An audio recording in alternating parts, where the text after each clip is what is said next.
අන්න අද මම වෙනස්ම විදිහේ ෆ්‍රයිඩ් රයිස් එකක් තමයි මේ වීඩියෝ එකෙන් අරගෙන එන්නේ ඔයගොල්ලන්ට. ඉතින් කැනේඩියන් ස්ටයිල් කුකින් හරහා කැනඩාවේ නොයෙකුත් ජාතීන් පිළියෙල කරන ආහාර තමයි මම මගේ channel එකේ කැනේඩියන් ස්ටයිල් කුකින් එකෙන් ඔයගොල්ලන්ට පෙන්වන්න හදන්නේ. ඉතින් වෙනදා කන කහපාට ෆ්‍රයිඩ් රයිස් එකට වඩා අද මම හදන්නේ රසය ගුණය දෙකම තියෙන කොළ පාට ෆ්‍රයිඩ් රයිස් එකක්. ඉතින් මුලින්ම ෆ්‍රයිඩ් රයිස් එකට මම එකතු කරගන්න හිතුවා බටර් චිකන් එකක්. ඉතින් මම මුලින්ම කරේ බටර් චිකන් එක හදන්න චිකන් බ්‍රෙස්ට් ටිකක් චූටියට කපලා බැදෙන්න පෑන් එකට දාලා දැන් මම මේ හදන්නේ මගේ ෆ්‍රයිඩ් රයිස් එකට ඕන කරන කොරියන්ඩර් පේස්ට් එක හදාගන්න. ඉතින් කොරියන්ඩර් කියන්නේ කොත්තමල්ලි කොළ මෙහි ගොඩාක් අය ආහාරයට ගන්න ගුණදායක දෙයක්. ඉතින් මුලින්ම මම කොත්තමල්ලි කොළ ටිකක් මේ විදිහට පොල් කිරිත් එක්ක සුදු ලූණු ඉඟුරු අමු මිරිස් එකතු කරලා මේ වගේ පේස්ට් එකක් හදාගන්න තමයි හදන්නේ. මේක මේ විදිහට බ්ලෙන්ඩ් කරලා මේ විදිහට පේස්ට් එකක් හදාගන්න පුළුවන්. උකු පොල් කිරි එකතු කරලා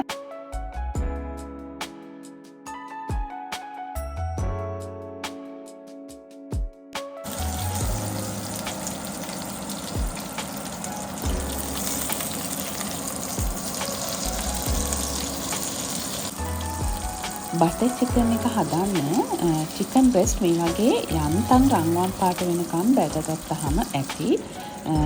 ඊට පස්සේ මම දැන් මේ චිකන් බ්‍රෙස්ට් ටික මේ විදිහට බැදලා පැත්තකින් තියලා දැන් මම මේ හදන්නේ බටර් චිකන් එකේ කරි එක හදන්න. ඉතින් මේකටත් බටර් ටිකක් හරි ඔයාලා කැමති ඕනම ඔයිල් වර්ගයක් එකතු කරලා මුලින්ම ජින්ජර් ඒ වගේම ගාලික් කුරුඳු පොතු මේ දේවල් curry leaves ඒ වගේම ස්පයිසස් ඔක්කොම එකතු කරලා මුලින්ම ෆ්‍රයි කරගන්න ඕනේ.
ඉතින් බටර් චිකන් එක හදනකොට බටර් චිකන් එකේ විශේෂ රසය ගන්න මෙන්න මේ විදිහට පේස්ට් එක හදාගන්න එක තමයි බටර් චිකන් එකේ තියෙන රහස.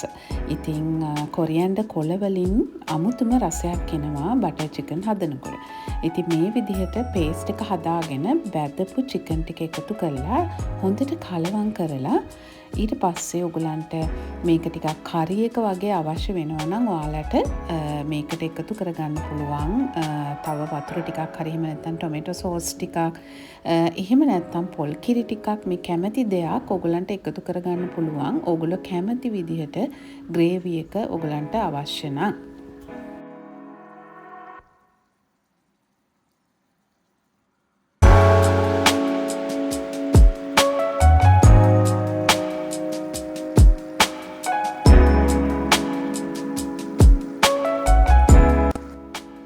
ඔන්න දැන් මම බටර් චිකන් එක හදලා ඉවරයි.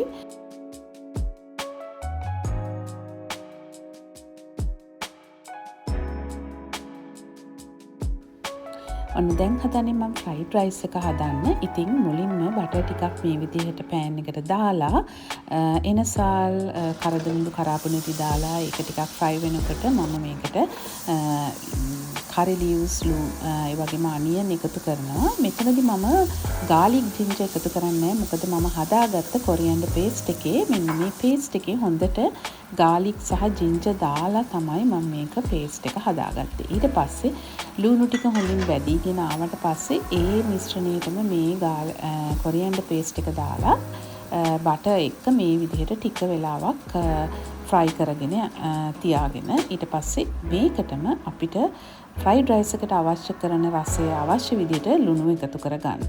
දැන් මම මේ කරන්නේ ග්‍රීන් පීස් ඇඩ් කරනවා මේ මිශ්‍රණයට. ඒකම පොඩි වෙලාවක් ග්‍රීන් පීස් ටිකක් මේ විදිහට බටර් වල ෆ්‍රයි කරගන්නවා.